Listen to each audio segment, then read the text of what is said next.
Bien, estamos en nuestro curso el carácter del creyente y estábamos viendo que el buen fruto que lleva a la santidad lo encontramos aquí en Gálatas capítulo 5, versículo 22 y 23, y habla de 9 virtudes. Estábamos desarrollando la virtud del gozo, y vemos que el gozo es una fuerza espiritual y que nos va a ayudar a mantener también una vida no fortalecida en él. Pero también habla de paz, ¿no? El fruto de la paz es un estado de quietud, descanso, armonía, orden y seguridad en medio de la confusión, en medio de la contienda, en medio de la tentación, en medio de las pruebas. Es importante mantener siempre un estado de quietud, de descanso, de paz. Estamos en paz con nuestro Dios, estamos en paz con nuestros semejantes, con nuestro prójimo, estamos en paz con nosotros mismos, ¿no? Eso es muy importante, porque también ahora la ciencia, ¿no? Los científicos corroboran a esto, corroboran cuán importante es mantener un estado de paz, de quietud, ¿no? Por ejemplo, según la ciencia, mencionan también que hay una tremenda correlación de lo que pensamos. Saben, hermanos, el 80% de las enfermedades, ¿no?, que la gente padece a veces son psicosomáticas, ¿no?, de acuerdo a su forma de pensar. Tal es en tu pensamiento, en tu corazón, así eres, dice la palabra de Dios. Es importante lo que nosotros pensamos y cómo mantener una paz, ¿no? Una paz, una tranquilidad, tanto mental, en el Señor, es muy, muy maravilloso. Porque está comprobado que lo más temido, miren, lo más temido para nuestro organismo no son los virus, ni las bacterias, ni los hongos, ni los parásitos. Lo que más le teme nuestro organismo son a dos cosas: a los pensamientos y a las palabras que nosotros hablamos todos los días. Porque está comprobado científicamente que con cada pensamiento, sea bueno o malo, nuestro cerebro elabora una sustancia llamada neuropéptidos, neurotransmisores o cotransmisores. Y esa información que lleva, hermanos, lo lee nuestro sistema inmunológico. Y de nuestro sistema inmunológico depende de ello. O se fortalece, o se debilita, o deja de funcionar. Imagínense, dependiendo de lo que nosotros pensamos. Entonces, cuán importante es pensar bien, ¿no? Tener quietud, tranquilidad. Imagínate una mente abrumada, una mente llena de preocupaciones, una mente afanada, una que siempre está diciendo, ¿y ahora qué voy a hacer? Está abrumada con tantos conflictos, con tantos problemas, con tantas deudas, con tantas circunstancias. No tiene paz, no tiene quietud, está inquieto, está ansioso. ¿Te imaginas, hermano, lo que está sucediendo en tu interior? Pues las personas preocupadas, abrumadas, son personas enfermizas. Su sistema inmunológico, hermanos, está alocado.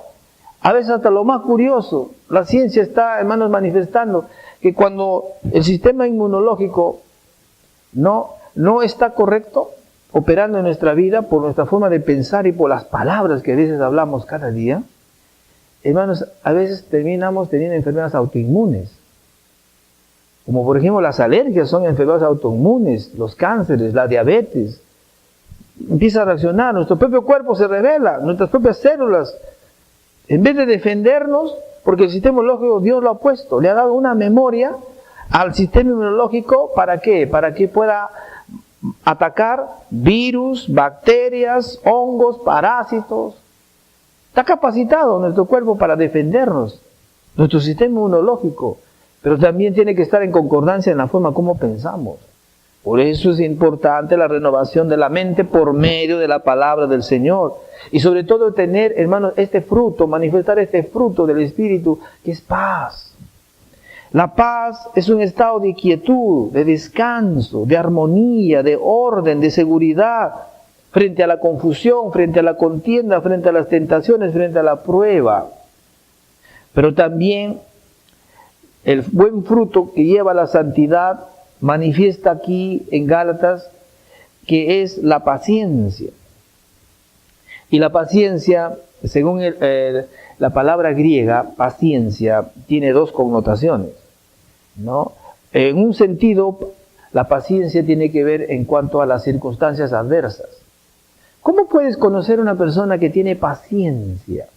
Puedes decir, mira, ese hermano, esa hermana, ese pastor, ese ministro, tiene paciencia. Está fluyendo en su vida el fruto de la paciencia. En el griego, la palabra paciencia tiene estas dos connotaciones. La primera, frente a las situaciones adversas. ¿Cómo se conoce a una persona que camina en paciencia? Sinónimo a paciencia es perseverancia. Aquel que persevera aún en las situaciones adversas. No tira la toalla fácilmente. Aquel que persevera en las situaciones adversas, dice, hoy esta persona tiene paciencia. Y la otra connotación de la paciencia es en cuanto a las personas. Y ahí esto se refleja y se puede ver cuánto de paciencia tienes en tu vida. Es cuánto te tardas, ¿no?, en reaccionar frente a la adversidad. ¿No? Sales a manejar tu carro en plena avenida, alguien que te mete el carro. ¿Cuánto de paciencia tienes? Ahí puedes medir. ¿Cuánto demoró? 5 segundos, 10 segundos, 20 segundos, te volviste como gallito de pelea, reaccionaste, quieres pegar, quieres gritar, quieres insultar. No tiene paciencia. Necesita desarrollar la paciencia, ¿no? Es importante que este fruto tiene que también manifestarse en nuestra vida, ¿no?, de la paciencia. Y se mide cuánto te tardas frente a la provocación, frente a la acción de alguien. ¿Cómo es tu reacción, no? Es verdad, se suele decir que los cristianos, los hijos de Dios, se les ve en sus acciones. Sí, porque tenemos a Cristo, pero al creyente maduro se le reconoce por sus reacciones, no tanto por sus acciones, sino por sus reacciones. ¿Cómo reaccionas frente a las presiones de la vida, las circunstancias, los ataques que puedes tener, ¿no? Ahí se ve cuando en tu vida estás desarrollando la paciencia. Y dices, oye, qué paciencia, qué paciencia. Eso es muy importante. Ese es un fruto del Espíritu. Y eso nos lleva a que estás desarrollando cada día, ¿no? En ese proceso de santificación, ¿no? El poder manifestar este fruto de la paciencia. Pero también ahí en Gálatas, del fruto del Espíritu, habla de la benignidad. La benignidad es ser noble y bien temperamentado, ¿no? También desde otro punto de vista, una persona benigna, ¿no? De ahí viene eso, ¿no? Tiene un tumor maligno, tiene un tumor benigno, ¿no? Benignidad tiene que ver con algo de ser noble, bien temperamentado. También la benignidad tiene que ver con alguien que con mucha educación, con mucha gentileza, ¿no? Eso también manifiesta como un fruto del Espíritu. Pero también menciona la bondad.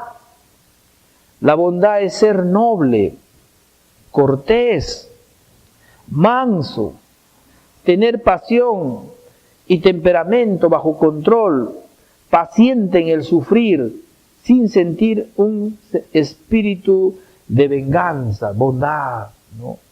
Dice, esa persona es bien bondadosa, ¿no? Ser bondadoso es una persona amable, ¿no? Amable, ¿qué significa? Es una persona que se deja amar, ¿no? Que es fácil de amar. Dice, bueno, cuando lo veo a esta persona me da ganas de apretujarlo, ¿no? De apapacharlo, de no sé, es amable, se deja amar, porque hay personas que no se dejan amar. No me toques, ¿no? Parece que quisiera mantener a la gente a la distancia. Eso es un fruto del Espíritu.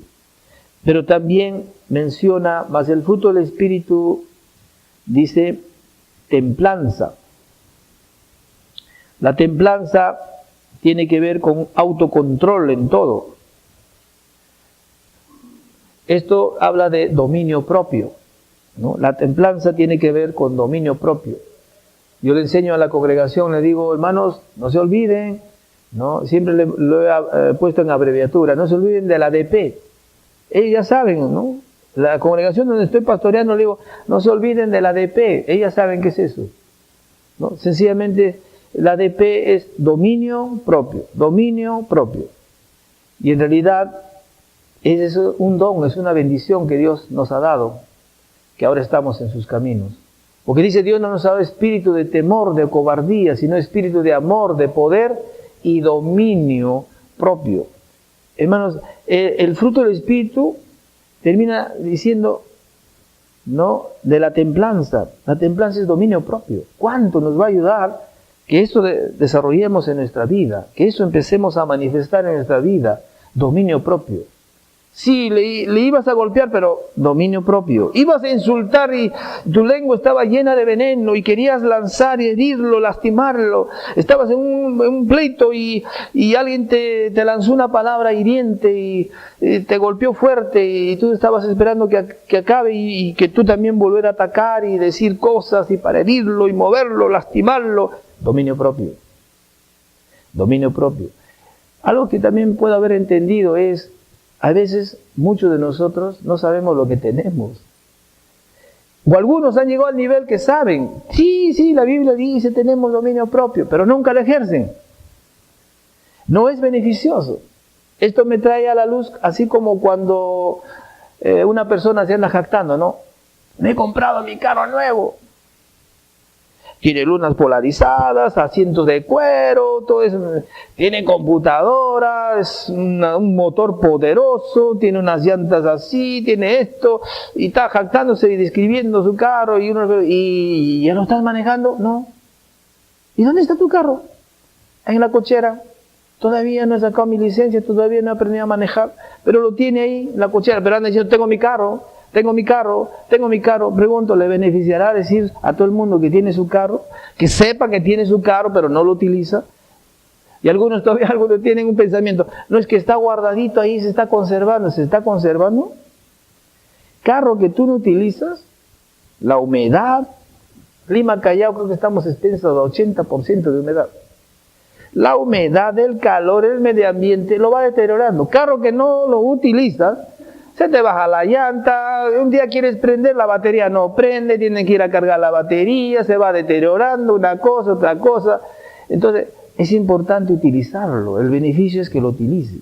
Así lo mismo es con el dominio propio. Puedes tener, Dios nos ha capacitado con ello, pero a veces no lo ejercemos. Y tal vez no lo ejercemos porque no sabemos cómo ejercerlo.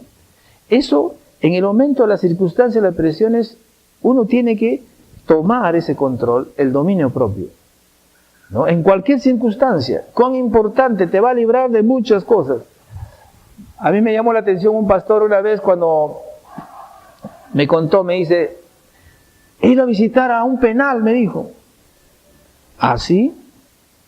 Los fui a visitar a unos presos que estaban pagando ahí sus delitos, serios delincuentes, me dicen. Y los fui a visitar, les llevé ahí frutas, panes, y para hablarles del Señor.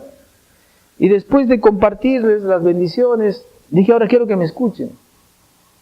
Y los tenía ahí a varios que estaban dentro de prisión. Y entre lo que les estaba compartiendo, les dice, ¿saben ustedes por qué están acá? Bueno, el otro dice, bueno, yo maté, yo robé, yo hice esto, es mi delito. ¿Sabes? Ustedes están aquí. La palabra en realidad que les dijo fue muy fuerte en nuestro medio. Pero es una palabra que también está en la Biblia, pues solo que a veces en nuestro castellano no lo ha sido traducido de esa manera. Pero la verdad le dijo, ustedes están aquí porque fueron estúpidos, le dijo. Los que estaban ahí se molestaron, ¿no? Se incomodaron. ¿Qué pastor? ¿Qué pasa, pastor? ¿Usted ha venido a hablarnos de Dios o a insultarnos? No, le dijo. Por un momento de estupidez están acá. Porque todos toman decisiones en un momento. ¿Por qué jalaste el gatillo? ¿Por qué lo cuchillaste? ¿Por qué dañaste? ¿Por qué hiciste? ¿No? ¿Por qué golpeaste? ¿Por qué hablaste? ¿No? ¿Por qué hiciste algo? ¿No? Y ahí nos damos cuenta de la importancia, hermanos amados, de desarrollar en nuestra vida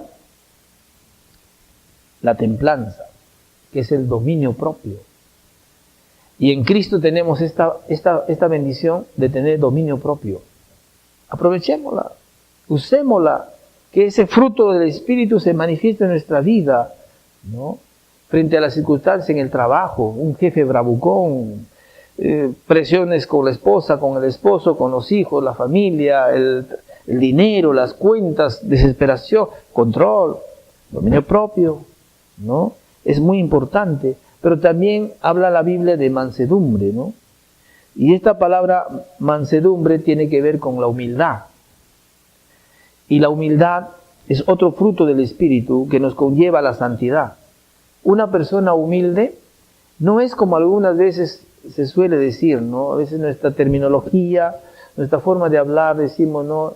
Si vive una persona, lo ven una persona en pobreza, dicen, qué humilde esa familia. Mira, qué humilde ese mendigo, qué humilde, mira, sin zapatos y pasando frío, qué humilde, ¿no? Ah, vive en un asentamiento, qué humildes son esas personas, humilde condición, dicen. Está mal expresado, porque la humildad es una actitud del corazón. No tiene nada que ver con la pobreza. Algunos lo asocian a la pobreza. No, la pobreza es pobreza, extrema pobreza es extrema pobreza. La miseria es miseria. Cuando habla de humildad, es una actitud del corazón. Hay personas con mucho dinero, pero son humildes. ¿Por qué? Porque su confianza, su dependencia está en Dios. Alguien que es dependiente es una persona humilde. Por eso lo contrario a la humildad es la arrogancia, la soberbia, el orgulloso. Depende de sí mismo, él no depende de nadie. Es independiente de Dios, vive una vida independiente, no dependiente. El humilde depende de Dios en toda situación, en el curso de su vida.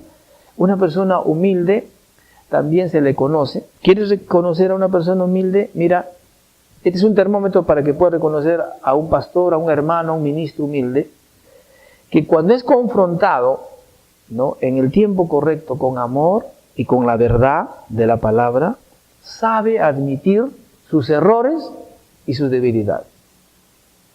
Sabe admitir y dice, reconozco, gracias por hacerme dar cuenta. Sé que me aman. Lo siento, me he equivocado. Perdónenme.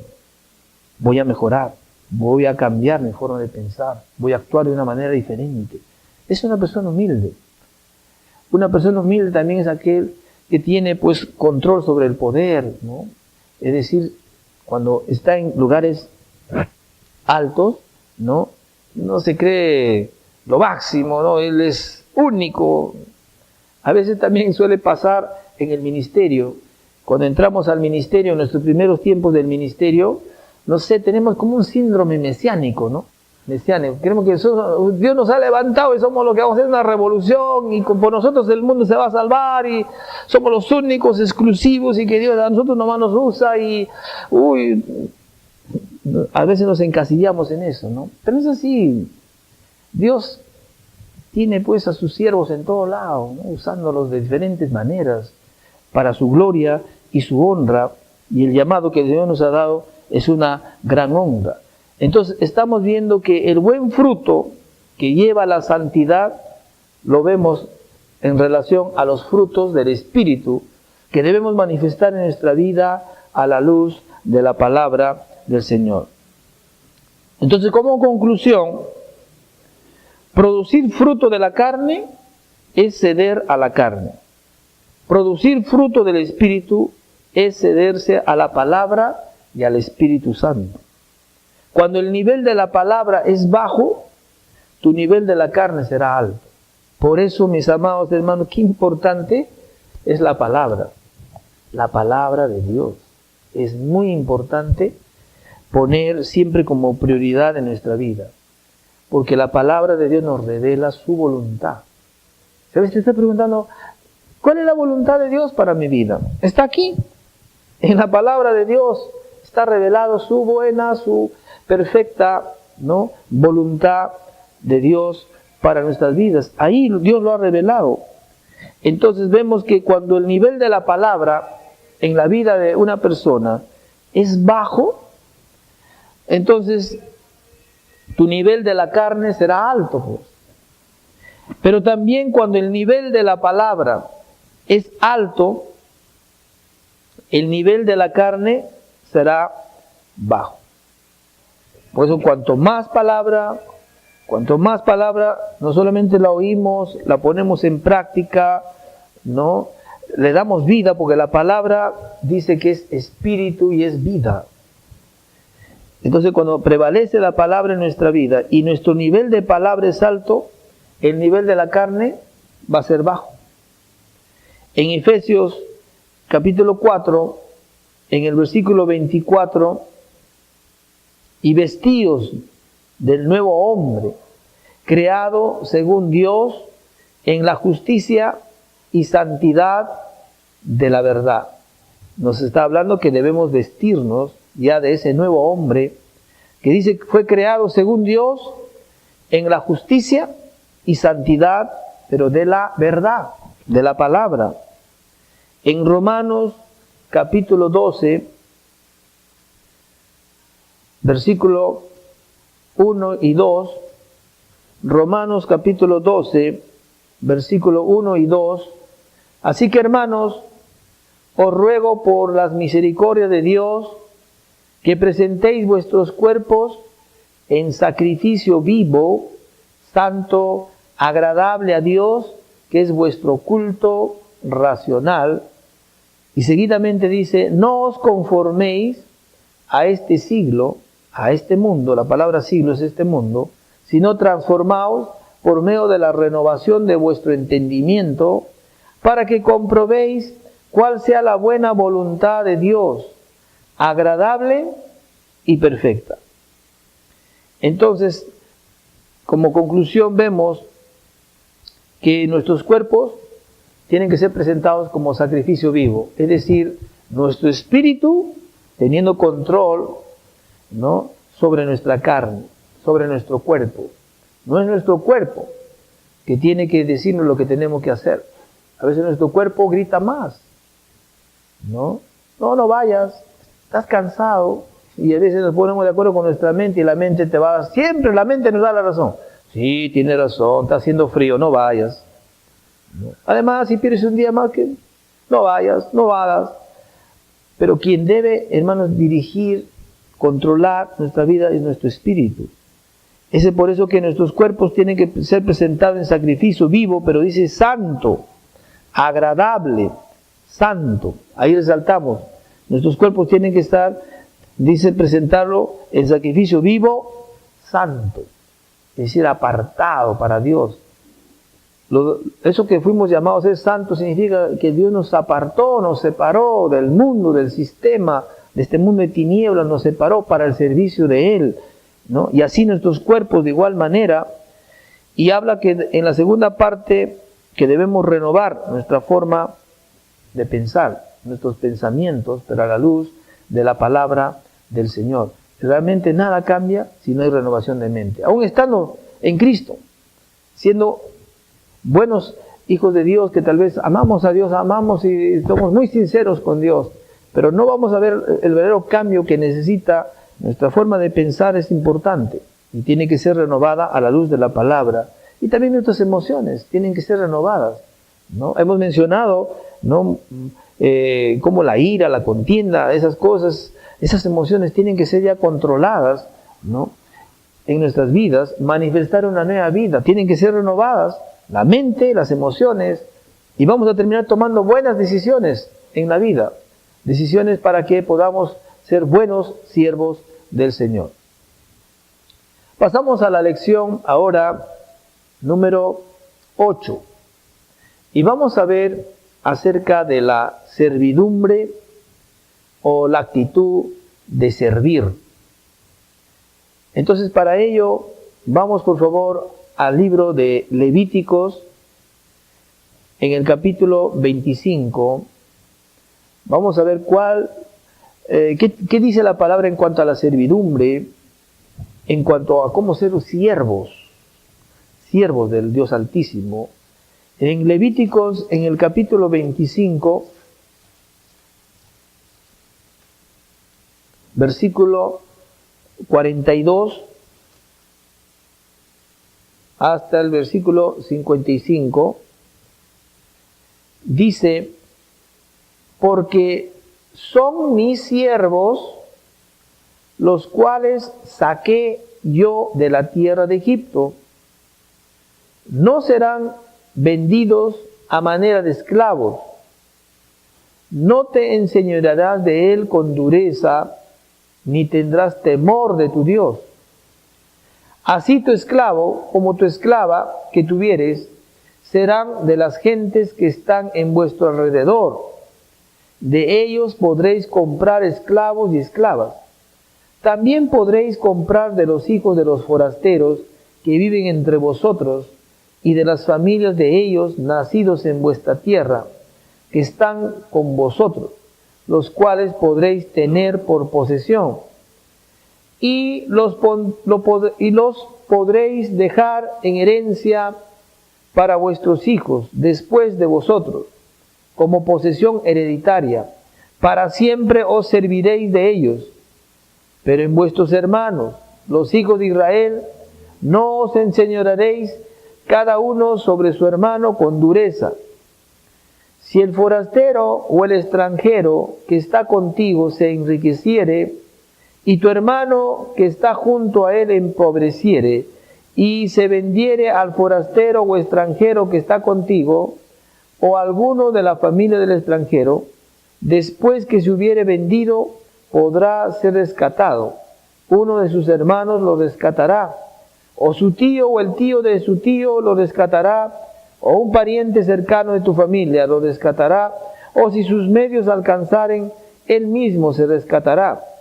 Hará la cuenta con el que lo compró desde el año que se vendió a él hasta el año del jubileo, y ha de apreciarse el precio de su venta conforme al número de los años, y se contará el tiempo que estuvo con él conforme al tiempo de un criado asalariado.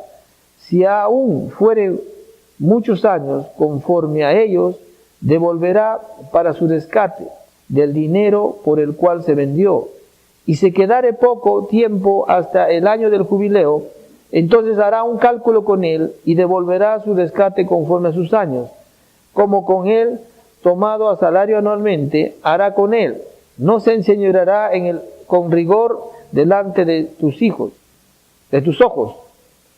Y si no se rescatare en esos años, en el año del jubileo, saldrá él y sus hijos con él, porque mis siervos, mira lo que dice, porque mis siervos son los hijos de Israel, son siervos míos, a los cuales saqué de la tierra de Egipto, yo, Jehová, vuestro Dios.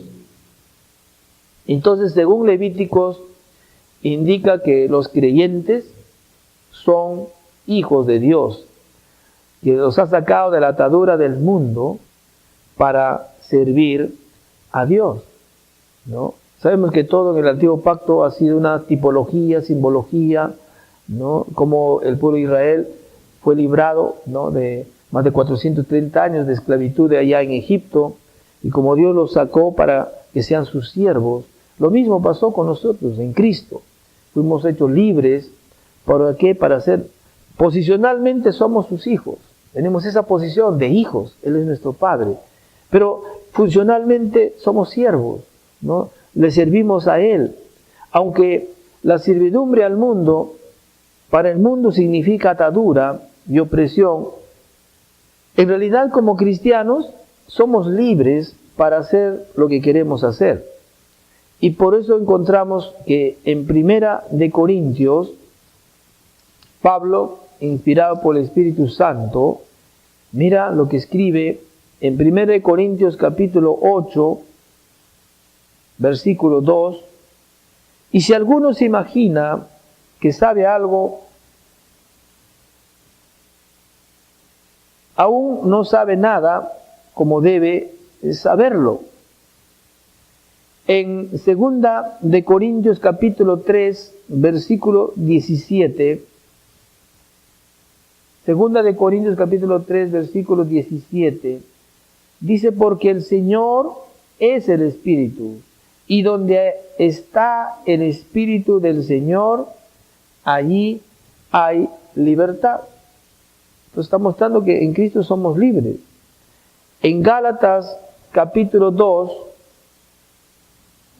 en el versículo 4, Gálatas capítulo 2, versículo 4, y esto, a pesar de los falsos hermanos introducidos a escondidas, que entraban para espiar nuestra libertad que tenemos en Cristo Jesús para reducirnos a esclavitud. Menciono otra vez, a libertad fuimos llamados. En Romanos capítulo 8, versículo 15, pues no habéis recibido, dice, el espíritu de esclavitud para estar otra vez en temor, sino que habéis recibido el espíritu de adopción, por el cual clamamos, Abba, Padre. Entonces, ahora podemos ver más claramente. Y para entender, entonces, vamos a definir qué es un siervo. Según el diccionario, ¿no?, de Webster, dice que es esclavo. En la concordancia de Strong, la palabra siervo lo define como uno que sirve a otros. Ahora, las palabras griegas y hebreas traducidos como siervo en algunas partes de la Biblia, también es traducido como niño, atadura, adorador y uno que da relevo a otros. Pero también podemos encontrar en la Biblia los atributos de un siervo y encontramos que dentro de los atributos de un siervo, vamos a verlo en varios pasajes de las Escrituras, cuáles son esos atributos que manifiesta alguien que es un siervo de Dios. En el Salmos 119, versículo 23, dice, príncipes también se sentaron y hablaron contra mí, mas tu siervo meditaba en tus estatutos. ¿Cuál es un atributo según la Biblia que manifiesta un siervo? Dice que medita en la palabra.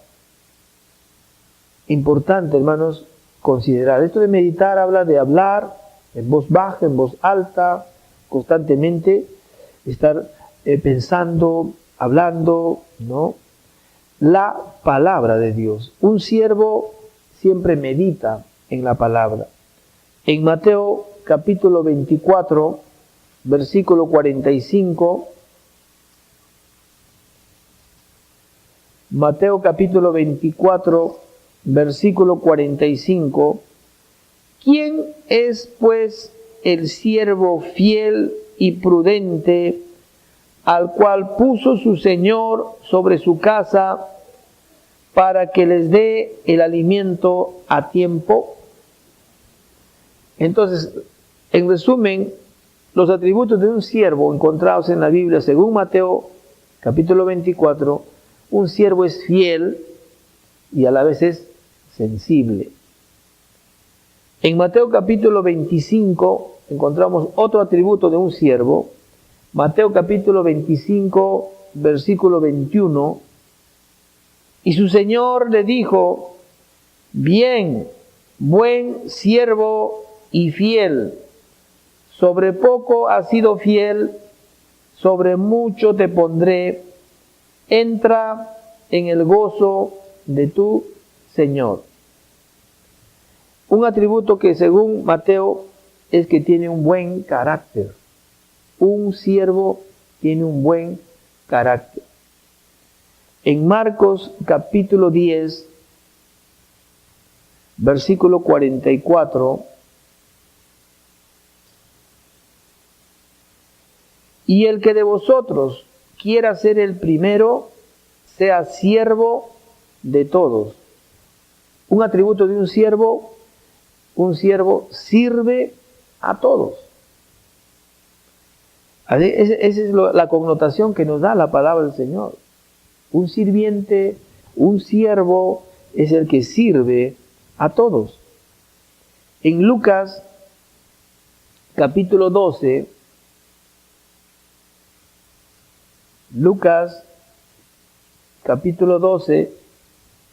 versículo 37,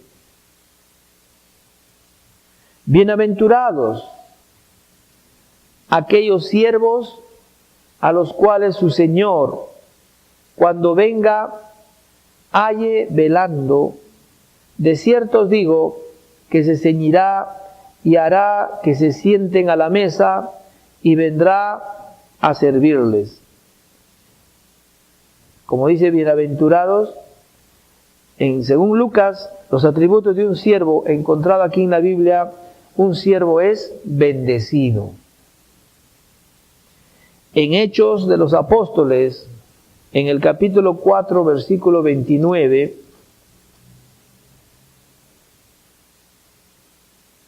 y ahora, Señor, mira sus amenazas y concede a tus siervos que con todo denuedo hablen tu palabra. Según la Biblia, encontramos que los atributos de un siervo es que habla la palabra de Dios con denuedo. ¿Qué significa denuedo? Con osadía, sin cobardía. Un siervo habla la palabra de Dios, pero con osadía, sin temor. En Hechos, capítulo 16, versículo 17,